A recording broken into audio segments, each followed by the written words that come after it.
Salut, c'est Trado, content de vous retrouver pour la mise à jour de la préparation de la semaine de trading sur indice et euro-dollar. On va commencer par le France 40.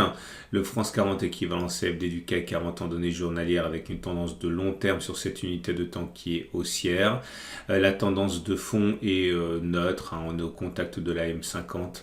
La tendance immédiate est baissière et la tendance générale est baissière également puisque nous sommes en dessous de la M7 et de la M20 qui descendent.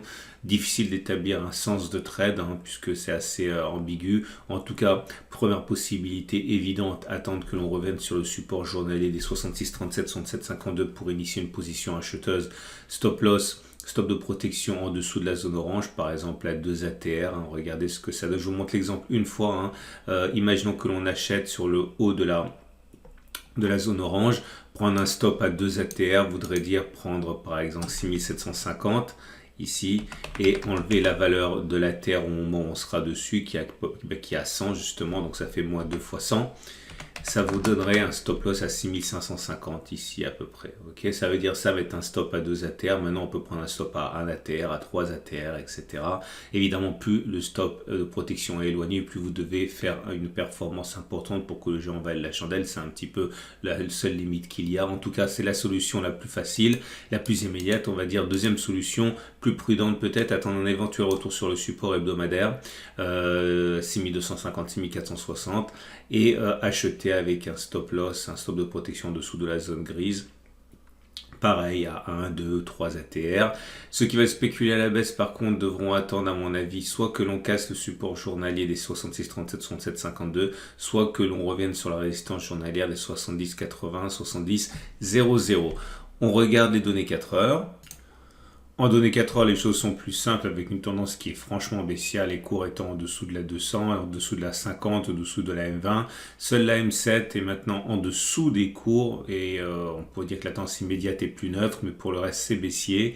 Ceux qui veulent spéculer dans le sens de la tendance attendent sans doute que l'on revienne sur la résistance H4, 69,80, 70,30. Mais toute cette zone en fait comprise entre 70,91 et 69,80 correspond à une zone de résistance. Donc une incursion dans cette zone pourrait inciter les traders baissiers à lancer un trade à la baisse. Donc on peut également céder des Fibonacci, ça ne gâche rien, pour voir les différents niveaux auxquels les traders risquent de rentrer, en particulier ce niveau des 76% de Fibonacci à 69,89 pourrait véritablement intéresser les traders baissiers à cause de la conjonction des Fibonacci et des résistances hebdomadaires. À présent, à l'achat, il est tout aussi possible d'intervenir sur cette zone de support journalier des 66,37, 67,50, puisque c'est une résistance, un support tracé sur une unité de temps supérieure, qui a donc vocation normalement à être plus solide. Le stop de protection sera mis traditionnellement en dessous du support journalier. On passe à l'Allemagne 40, l'Allemagne 40 en données journalières avec une tendance fortement chahutée. On est maintenant en dessous de la M200, en dessous de la M50, en dessous de la M7, en dessous de la M20. C'est difficile, ça reste globalement baissier, mais on est sur un support très important, donc attention à ceux qui veulent spéculer à la baisse. Clairement, ceux qui veulent acheter, parce que nous serions sur un support hebdomadaire, le font dans la zone actuelle.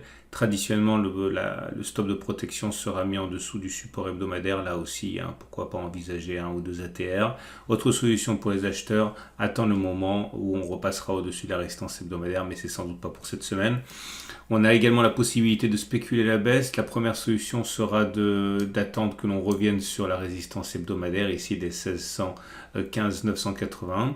Le stop loss sera bien sûr mis au-dessus de la zone orange, ou alors attendre un éventuel retour sur la résistance hebdomadaire avec le même mécanisme.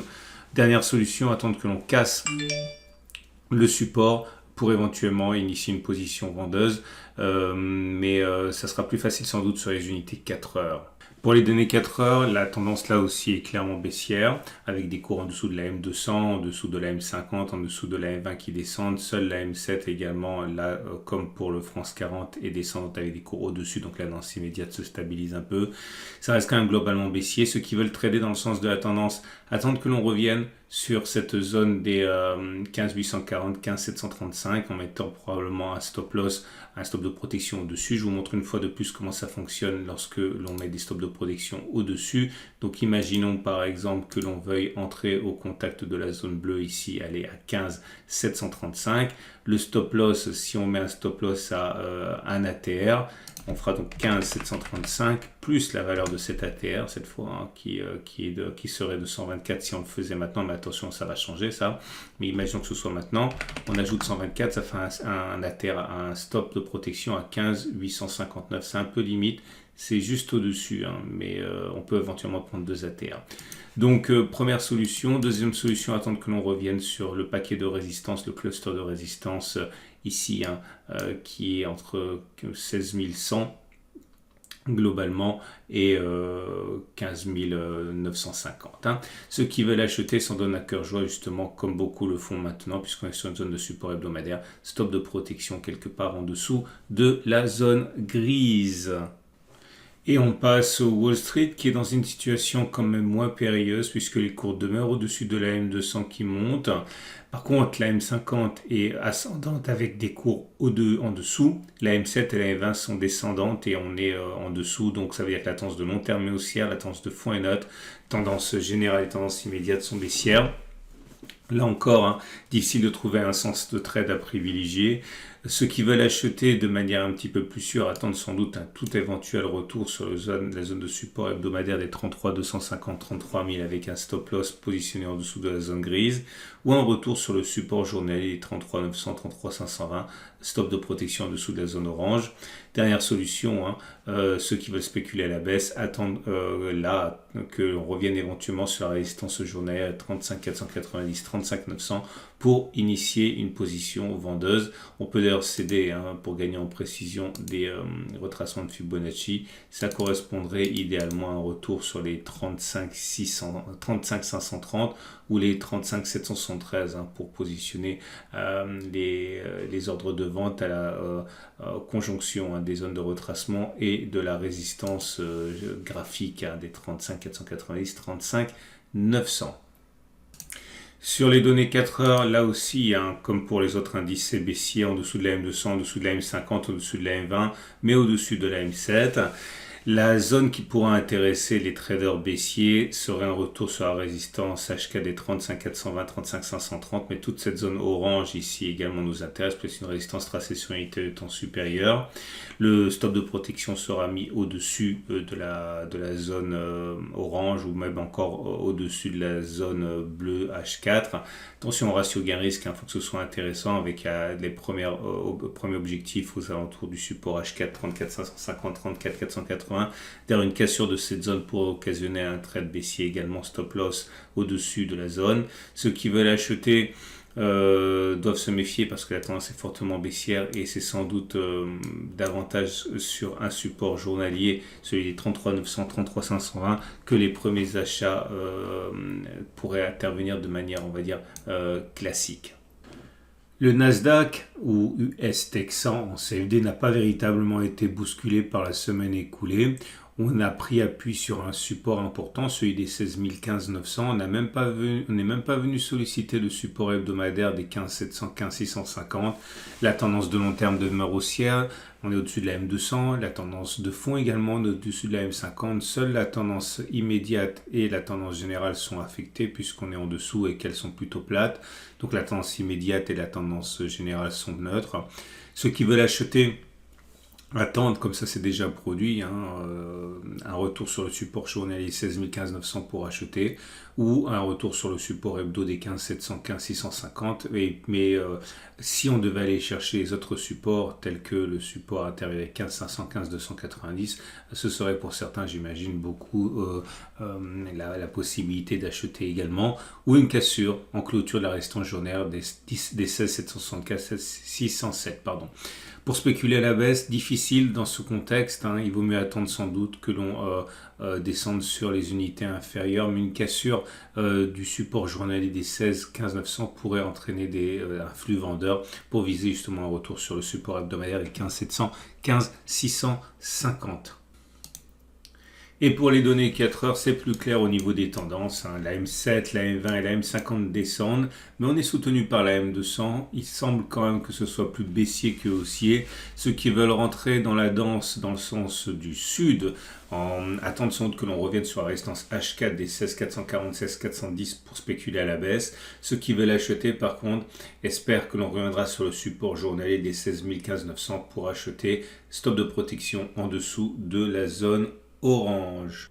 Et on va terminer ce tour d'horizon avec l'euro-dollar qui sera pas facile à trader. Regardez pourquoi. On va commencer par les données hebdomadaires pour bien comprendre les éléments en place. On est sur une zone de support ici. Cette zone comprise globalement entre 1,1427 et 1,1166. C'est une zone de congestion ici. Et cette zone de congestion, eh bien, nous sommes en train de la visiter dans toute son épaisseur. Et il y a des intérêts acheteurs. C'est pour ça que la baisse commence d'ailleurs à s'affaiblir un petit peu. Et au-delà, quand on aura des données journalières, par contre, la tendance est extrêmement baissière avec des cours sous la M200, sous la M50, sous la M20, sous la M7. Donc ça veut dire que là, on a une tendance très baissière, mais on est au contact d'une zone de support. Donc pas facile encore une fois. Le plus facile pour les acheteurs, c'est sans doute d'acheter sur une zone telle que celle-ci en mettant un stop loss quand même en dessous de la zone grise. Ceux qui veulent spéculer à la baisse, par contre, seraient peut-être bien inspirés d'attendre un retour sur la résistance hebdomadaire des 1,1525, 1,1570, puisqu'on s'appuierait sur une résistance tracée sur une unité de temps supérieure, ce qui serait peut-être un petit peu plus prudent. On regarde les données 4 heures. Et sur les données 4 heures, là aussi, la tendance est de long terme et baissière avec la M200 qui descend, mais cela s'améliore au niveau de la tendance de fond, la tendance générale et la tendance immédiate, signe que le support hebdomadaire sur lequel nous sommes, à 14,27 à 11,66, donne du fil à retordre au baissier. Ceux qui veulent acheter, eh bien, peuvent acheter sur la zone de support H4, 1,1274, 1,1253, puisqu'on est en plus sur une zone de support de plus long terme. Le stop loss sera traditionnellement mis en dessous de la zone bleue. Ceux qui veulent spéculer à la baisse, autre possibilité pour acheter également la cassure de la résistance H4, 1,1334, 1,1318, stop de protection en cas de retour en dessous de la zone bleue. Ou alors, encore une fois, en cas de cassure de la résistance H4 des 1,1377, 1,1370, tout cela en profitant du fait qu'on soit sur un support hebdomadaire. Ceux qui veulent spéculer à la baisse peuvent tenter de le faire sur la zone résistance H4, 1,1334, 1,1318, ou alors sur aller 1,1377, 1,1370, tout en comprenant bien que c'est dangereux puisqu'on est sur une zone de support tracée sur une unité de temps supérieure. Voilà ce qu'on pouvait dire pour ces matrices de trading. Je vous invite à y revenir régulièrement cette semaine, puisqu'elles sont valables jusqu'à nouvel ordre. Je vous rappelle que ces matrices ont été tracées à partir de la plateforme de mon partenaire Trading IG, dont je suis moi-même client. Vous avez un lien en dessous de la vidéo si vous voulez ouvrir un compte de démonstration pour trader avec IG à l'aide de Turbo 24 ou de CFD. Je vous souhaite une excellente journée. Je vous invite à découvrir à la fin de la vidéo les autres analyses techniques que je vous propose. Et si vous avez apprécié, vous pouvez vous abonner à la chaîne YouTube pour ne louper aucune des mises à jour. Il y a des nouvelles vidéos tous les jours. Et également à liker si vous trouvez que cela a un intérêt.